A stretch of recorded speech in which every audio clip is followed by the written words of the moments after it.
Welcome to English Hub.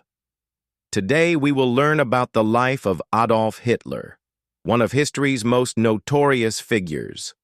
Great for English learners, this story uses simple language to explain how one man's dangerous ideas changed the world forever. Hitler was born in Austria in 1889. He started as a poor young man. Later, he became the leader of Germany. Hitler made many bad choices. He started World War II. He hurt millions of people. His actions changed the world forever. Why learn about him? Because history teaches us important lessons. We learn what not to do. We learn why hate is dangerous. As we learn this story, you will improve your English. You will also learn why being kind to others is so important. Join us as we look at how one man's choices led to very sad times and what we can learn from this. Adolf Hitler was born on April 20th, 1889, in a small Austrian town called Braunau am Inn. His father, Alois, was a strict customs official who wanted his son to follow in his footsteps. But young Adolf had different dreams. He wanted to become an artist. This difference in vision created many arguments in their home. "Art is not a real job," his father would shout. Adolf would remain silent, hiding his tears and dreams. Despite these challenges, he found comfort in his mother Clara's support. She loved him deeply and encouraged his artistic interests, even when his father disapproved. When Adolf was 13, his father died suddenly. Some might think this would free him from pressure, but losing his father left an empty space in his heart. His behavior changed. Once a good student, Adolf started skipping school and lost interest in his studies. "Adolf is smart, but he is lazy," his teachers would say. All he wanted to do was draw and paint. The only thing that brought him joy was creating art. After finishing school, Adolf packed his bags with hope and excitement. He moved to Vienna, the capital of Austria, a city known for its rich culture and art. "Vienna is the city of art. I will become a famous painter here," he thought. With big dreams in his heart, Adolf applied to the Academy of Fine Arts, one of the most prestigious art schools. When the results came, his heart broke.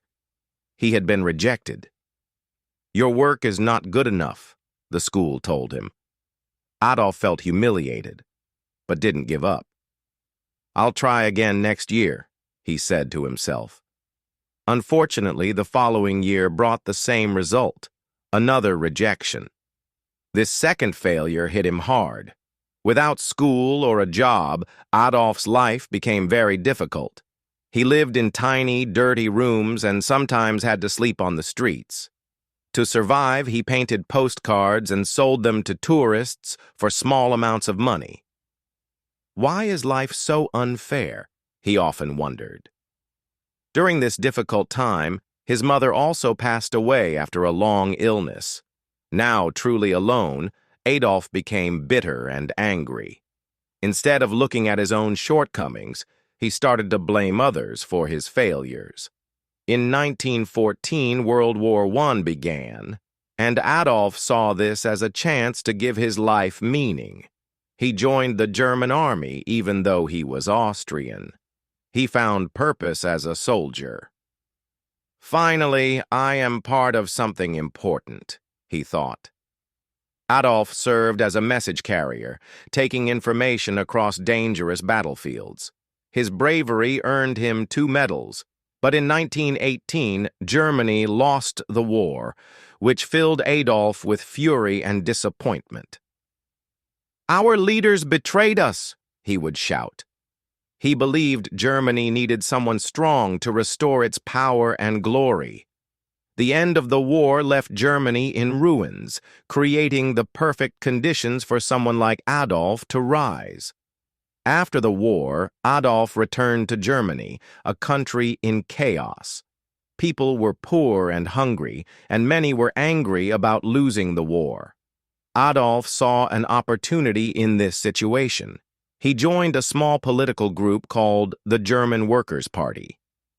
Adolf quickly discovered he had a powerful gift, his ability to speak.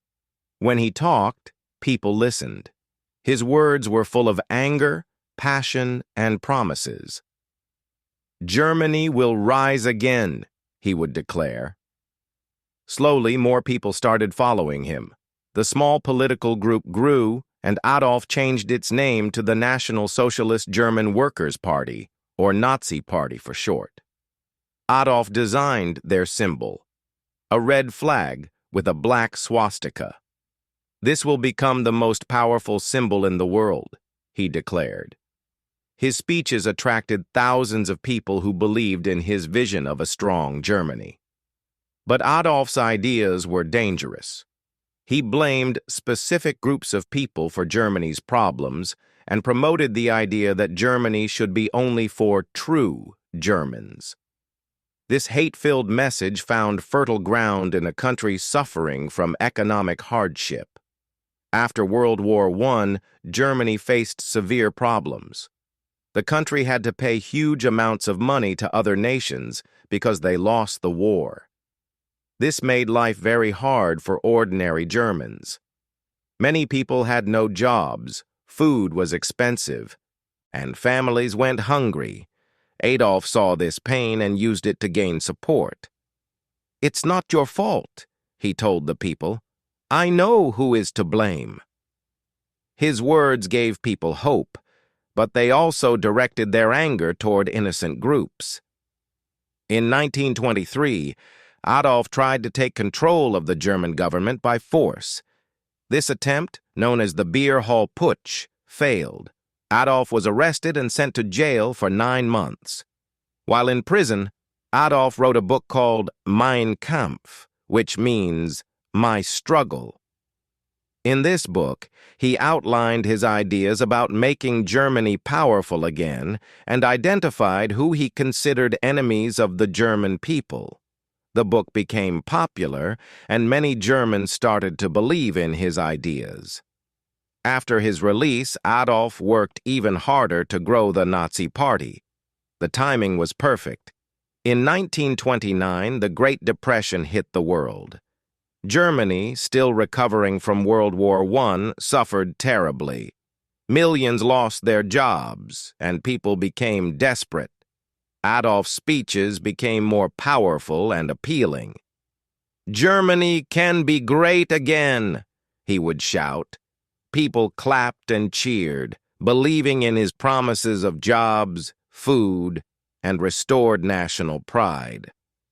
By 1933, Adolf Hitler had gained enough support to be named Chancellor of Germany, the country's top leader. This marked the beginning of a new and dark chapter in history. As Chancellor, Adolf made many changes. He built roads, factories, and schools. More people got jobs, and Germany started to appear strong again. The people were happy and called Hitler a hero. But behind this success, Adolf had dangerous plans. He quickly took control of newspapers, radio stations, and schools. People were told they could only believe in Adolf Hitler. Those who disagreed were punished or sent to prison. Adolf created a powerful army called the SS and a youth organization called Hitler Youth. Young boys were trained to fight and spread Nazi ideas. The swastika flag appeared everywhere in Germany, becoming the symbol of Adolf's growing power. His speeches became more confident and extreme. "Germany is the best. We will rule the world." Crowds cheered and shouted, "Heil Hitler!" Few realized the terrible direction in which he was leading them. In 1939, Adolf made his boldest move. He ordered his army to invade Poland. This action started World War II. Adolf's dream was to conquer all of Europe and make Germany the most powerful country in the world. At first, Adolf's army won many battles. They were strong and well-trained. But as the war continued, things started to go wrong. Adolf had made too many enemies. While the war was happening, Adolf was doing something terrible. He ordered the removal of Jewish people and others he thought didn't belong in his vision of Germany. This was called the Holocaust, one of the darkest chapters in human history. Millions of innocent people were killed in concentration camps. By 1944, Germany started losing the war. Adolf's enemies, the United States, the Soviet Union, and Britain, proved too strong. Bombs fell on German cities, destroying homes and lives. The people who once called Adolf a hero began to lose hope. Adolf became paranoid and distrustful.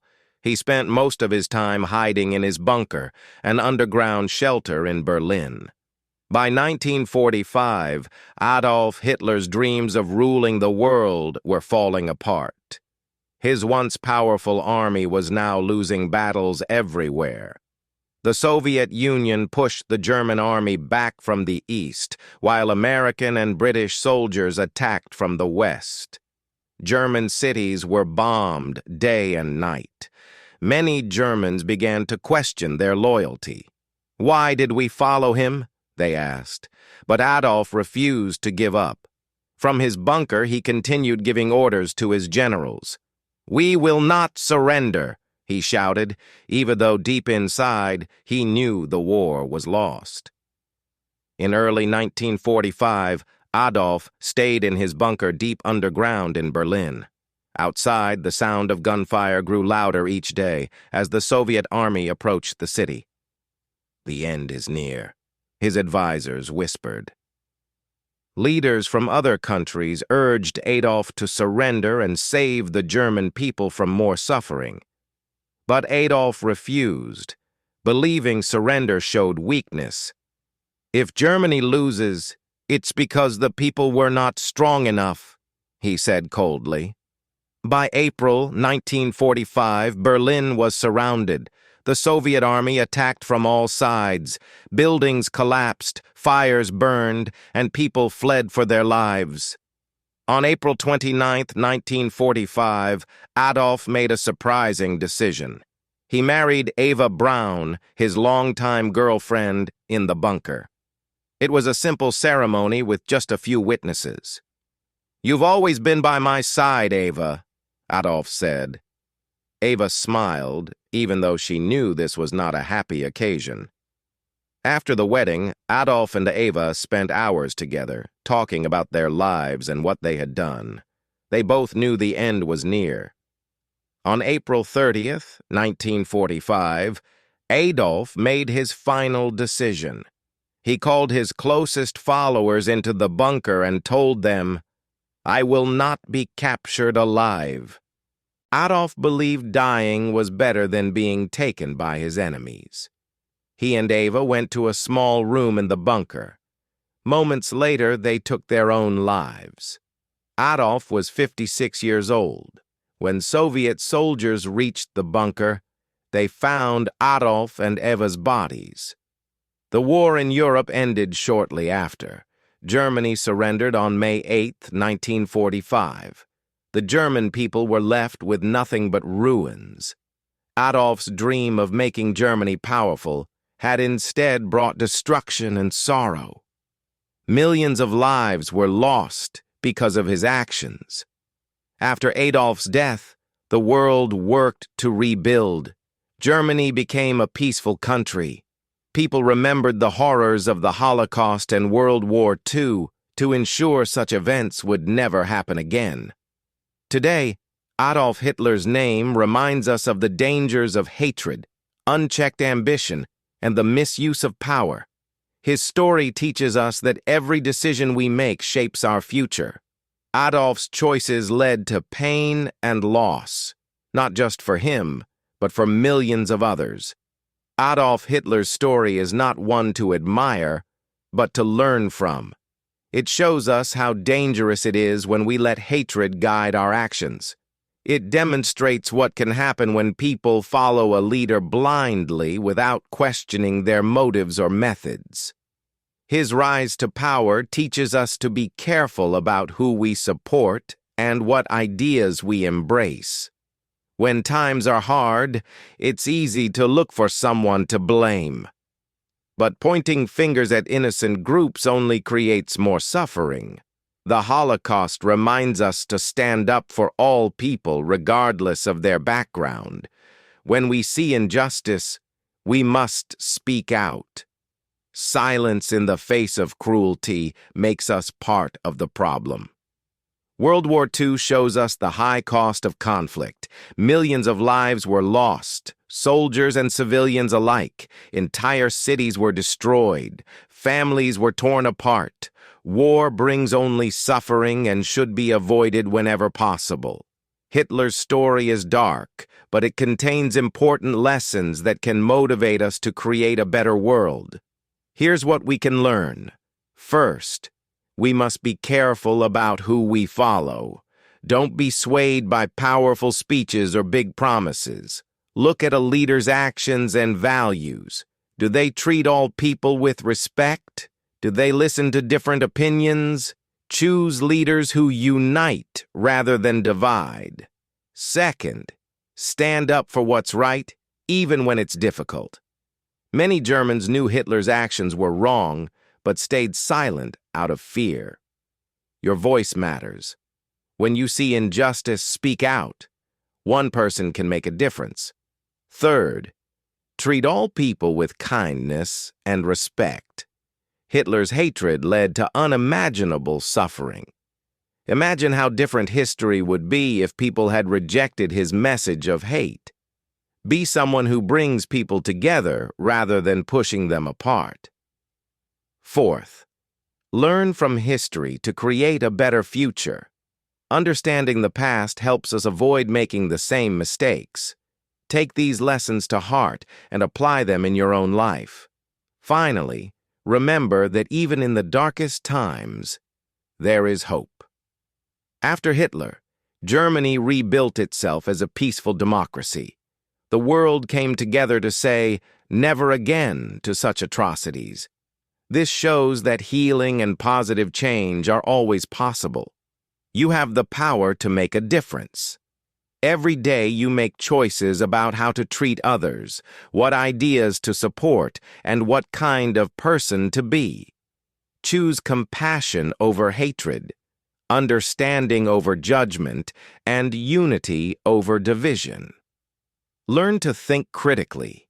Question information before accepting it as truth. Look at multiple sources and perspectives. This will help you make wise decisions and avoid being misled. Stand up for those who are being mistreated. Being a bystander is not enough. Use your voice to defend others and promote equality for all people. Work for peace in your community and beyond. Small acts of kindness and understanding can ripple outward, creating positive change far beyond what you can see. Remember, the darkest chapters of history were written by ordinary people who made harmful choices. But a brighter future can be written by ordinary people like you who choose to act with wisdom, courage, and compassion. Thank you for joining us on this journey through one of history's most difficult stories. By understanding the past, we gain the power to create a better future. Keep learning, keep growing, and keep working for a world where all people are treated with dignity and respect. Don't forget to like, share, and subscribe to English Hub for more stories that help you learn English while exploring important lessons from history. Together, we can learn from the past to build a brighter tomorrow.